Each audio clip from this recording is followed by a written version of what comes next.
But first, I'll give the floor to Joanna to flesh out what she thinks is the most important message. Thank you very much. It's an absolute delight to be here with everybody. I'm the new Secretary General of the European Women's Lobby. I just started a few months ago, so it's my first time in this environment, and I'm already very grateful for the warm welcome I've received.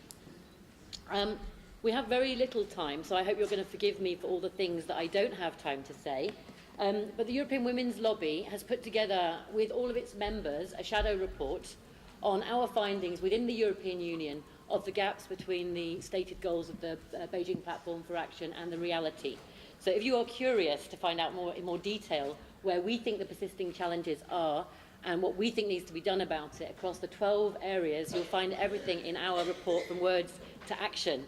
And I think you can see from the title that we're finding in our shadow reporting a very similar message to that which was coming out from the official reporting, that there's still persisting gaps in implementation.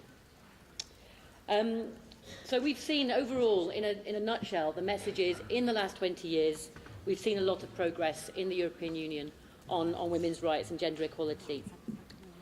We've got improved data collection, we've seen the pay gap decreasing, the participation in the labour market. Women are everywhere in every single part of public life now in a way that they weren't 20 years ago. Women and girls are succeeding in education, where they're now making up the majority of graduates from university. These are significant changes that have happened.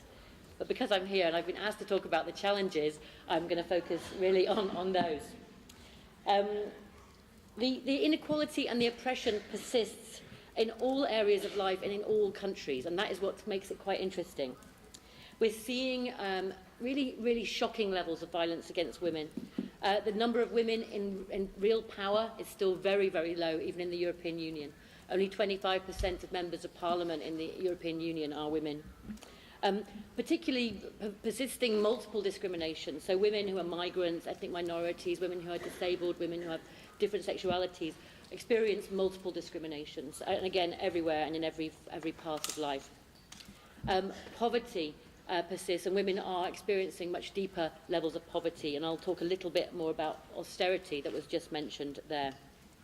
And there's big differences between the parts of the countries in the European Union as well, with some of the global stars of gender equality, but also we're seeing other parts of Europe where there are significant gaps that remain. Why? The question is why. If we're making so much progress, we have the legislation in place in most parts. Equality between women and men is a core value of the European Union. It's the second article of the treaty. So why does it persist? And that's what I wanted to just sort of say in a couple of minutes I've got here. The fact is that the pervading economic and political system simply does not deliver on women's rights. And, by the way, it's destroying the planet as well. The dominant culture is still one of patriarchy, and that persists across the personal, the political, and the public life. Stereotypes remain very, very deep in all those areas. And as we've seen progress, we've also seen resistance. We've seen new forms of resistance as well as the old forms of resistance. So, the ways in which the backlash is now being expressed through social media or new forms of communication that we didn't even have 20 years ago, for example. The recent spate of financial crises in different parts of the European Union have clearly shown the limits, really, of the neoliberal system that continues to put corporate rights above women's rights and above the future of the planet as well.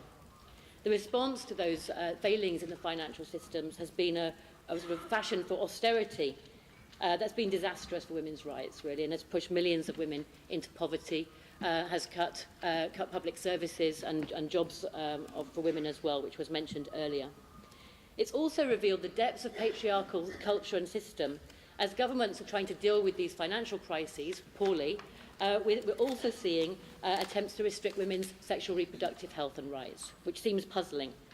We're also seeing the shocking extent of the commodification of women and women's bodies and sexuality. Business as usual is just not an option. If we're really serious about women's rights, we need a bold, new approach.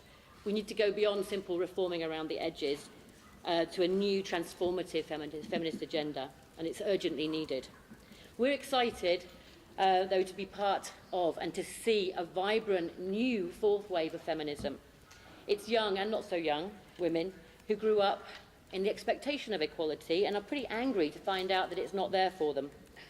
They're angry, but they're also energetic, creative, and they're connected in a way that I think was impossible to imagine even a few years ago. So we're excited about that, and we're excited to be part of that. We're saying that we'll not wait another generation to have gender equality and to have women's rights. We can't afford to wait another 20 years. So what's going to bring that change? As always, it's going to be women. It's going to be the women's organisations. It's going to be the women's movement and the feminist movement that we need to kind of revitalise, we need to diversify, and we need to strengthen. So we need to invest, and that the European Women's Lobby is really committed to that, to building and strengthening a European feminist movement, one that's able to act from the local to the European to the global level, demanding a voice for women, demanding political space, demanding the liberation of women, in fact. So we want to work in collaboration and solidarity with women's organisations across Europe and beyond to act, advance and achieve a feminist Europe. Thank you.